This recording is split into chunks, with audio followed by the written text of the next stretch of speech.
I'm going to have some timestamps down below in the description box if you want to skip ahead to browsing the menu here.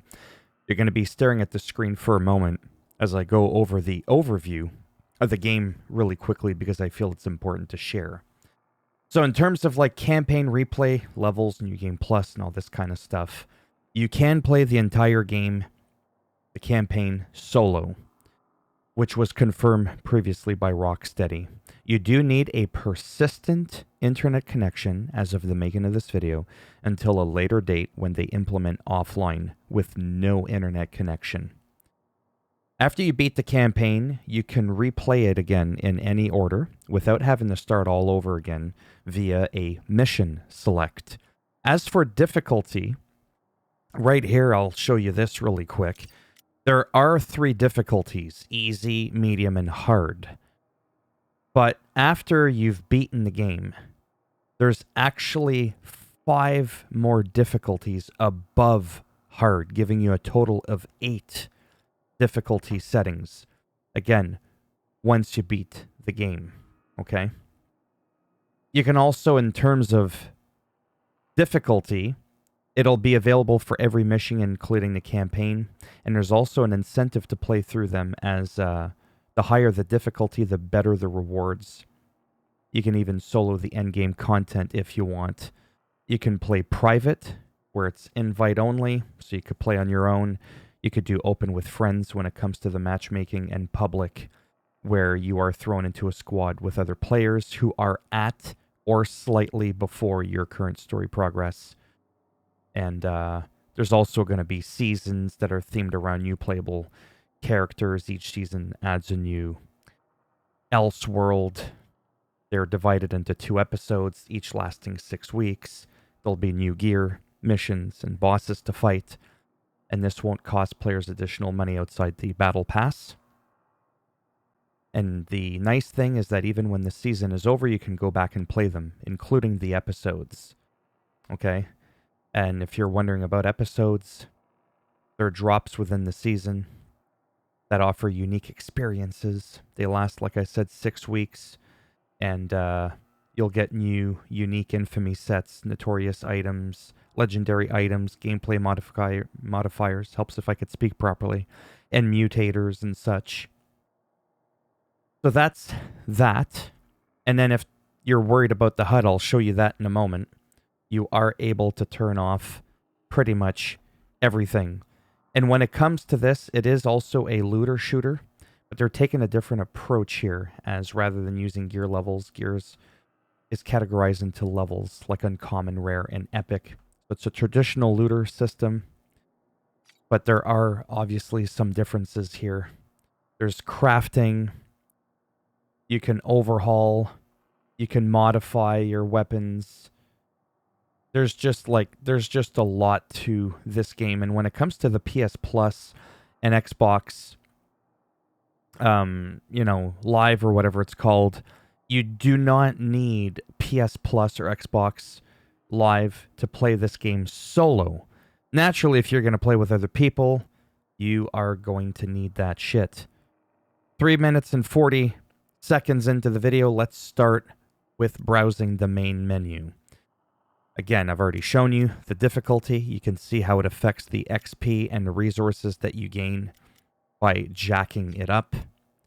If we go to the controls, I'm going to try to go through this fairly quickly here. What I want you to do is essentially just pause it if you need to. You could view and customize the layout. That's really good, in terms of key binding. Very, very important. Sorry, I went ahead here. That's why my videos get 10 views each. Okay. Invert. Base sensitivity. Aim down sights sensitivity. And as I'm reading it out, you could pause it and read the description. Scoped sensitivity. Swap sticks. Move the dead zone. Look dead zone. Aim assist. Vibration. Vibration intensity, adaptive triggers, and that's it for that. So to me, this is a decent amount of options when it comes to the controls. The whole dead zone, sensitivity is one thing, but dead zone, That's a whole other ball game, and I'm so glad that they've added that into the game. Now when it comes to the gameplay, auto run, movement input cancels auto run, toggle aiming, tap inputs, whether you want it to be pressed or tap. Input cooldown, disable graphic neck bomb effects, camera distance, traversal camera auto follow, traversal camera auto correct, melee camera auto correct, knockback auto camera. Again, I'm not reading these because it'll just take too long. Camera recenter on objective, camera flip, ADS camera flip. Interface. These are all the things. I'm not going to narrate these. These are just your typical things that you'll see on your screen, aka HUD, and how you can essentially turn all of these off. There's even colorblind modes. Audio, very important for audio. I usually drop that bastard down, especially when I'm recording. Master volume, sound effects, dialogue volume, music volume, audio output, wireless controller speaker. No, I don't want that on. Dynamic range. Streamer mode.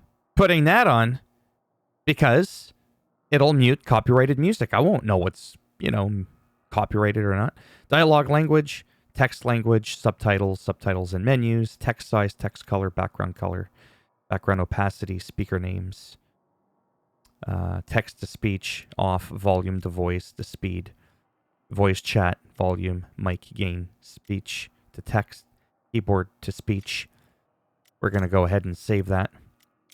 Then when it comes to video, brightness and HDR, the field of view, the camera shake, motion blur, bloom, lens flare, chromatic aberration. I'm turning that shit off. Most people don't like that stuff, and I love the fact that the option is just there. It's all about options. The more options you have, the better, because you cater to everybody. It doesn't look like there's some kind of fidelity mode or, that stuff. And then online, of course, do you want to do social squad bots? Enable to make your characters available as bots and other player squads, whatever. Social squad autofill, privacy mode, D&D mode. Excuse me, cross-play. Friend invites, clan invites, friend leaderboards, clan leaderboards, one-player leaderboards, two-player, 3, 4, 5, four-player leaderboards, legal notice, Warner Brothers games. Nobody cares about that. All right. And then accessibility, auto run, toggle aiming, input cooldown. Okay, so it looks like it's all that stuff from before that I've already shown you. Yeah, they doubled up on it. And that, is pretty much it for this video. So now you can go to start game, but this video was already almost 9 minutes. Not a fun video. I get that. It's not entertaining.